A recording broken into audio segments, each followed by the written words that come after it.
শাহাবুদ্দিন চুপ্পু যিনি রাষ্ট্রপতির পদে আসীন ছিলেন, তিনি যে কোনোভাবেই রাষ্ট্রপতির পদে আসীন থাকতে পারেন না, এই কথাটা আমরা দীর্ঘ সময় ধরে আমরা বলে আসছি।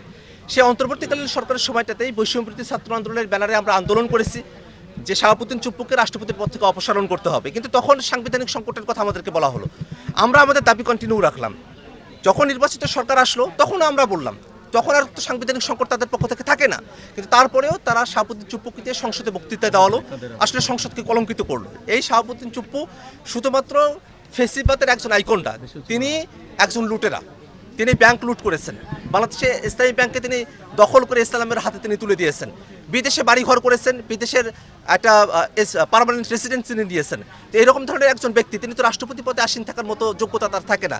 এমনকি 5 আগস্টের পরে শেখ হাসিনা তার কাছে পদত্যাগপত্র জমা দিয়েছে কি দেন নাই, সেটা নিয়ে তিনি 2 ধরনের কথা বলেছেন, মিথ্যাচার করেছেন স্পষ্ট।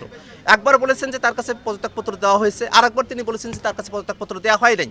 এখন সেই শাহাবুদ্দিন চুপ্পু, সেটা বিএনপির সাথে তাদের একটা ইন্টারনাল নেগোসিয়েশন, সেই নেগোসিয়েশনের জায়গা থেকে তারা এই সরকার গঠন করার পরে একটা সময় পর্যন্ত তাকে রেখেছে এবং তাকে তারা একটা সেফ এক্সিট দিতে চায়। কিন্তু আমরা যেটা মনে করি যে শাহাবুদ্দিন চুপ্পু গণহত্যার সময়টাতে তার যে ভূমিকা, একটা কমান্ড রেসপন্সিবিলিটির জায়গা থেকে তিনি এইটাকে নিবৃত্ত করতে পারতেন, কিন্তু নিবৃত্ত করার উদ্যোগ নেন নাই, বরং শেখ হাসিনার সহযোগী হিসেবে ভূমিকা পালন করেছেন।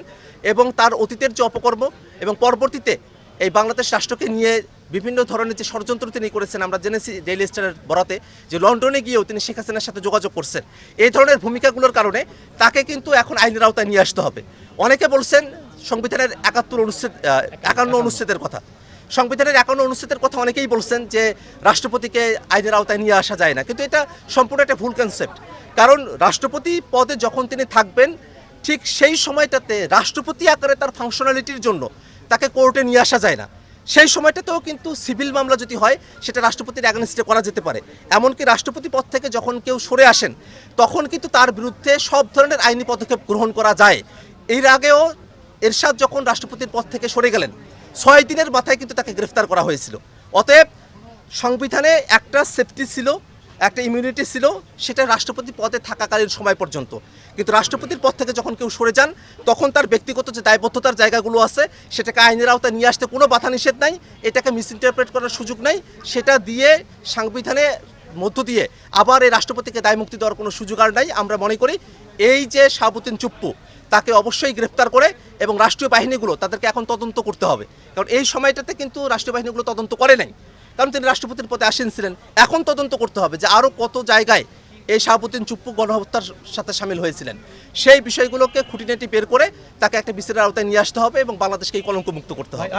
আমরা যারা বৈষম্যবিরোধী ছাত্র আন্দোলনের সাথে ছিলাম, বাংলাদেশে যখন একটা সংকট ঘনীভূত হলো, বাংলাদেশের সেই সংকটের পরে যখন বিজয় আসলো, বিজয়ের পরে কিন্তু বৈষম্যবিরোধী ছাত্র আন্দোলনের নেতৃবৃন্দ যারা আছেন, আমি তখনও কেবল জেলখানা থেকে বেরিয়েছি, কিন্তু যারা নেতৃত্বে ছিলেন তারা কিন্তু একটা জাতীয় সরকারের জন্য কিন্তু প্রস্তাবনা দিয়েছিলেন, কিন্তু সেই প্রস্তাবনা কিন্তু খারিজ করে দেওয়া হয়েছে। সেই প্রস্তাবনাটা মানা হয় নাই।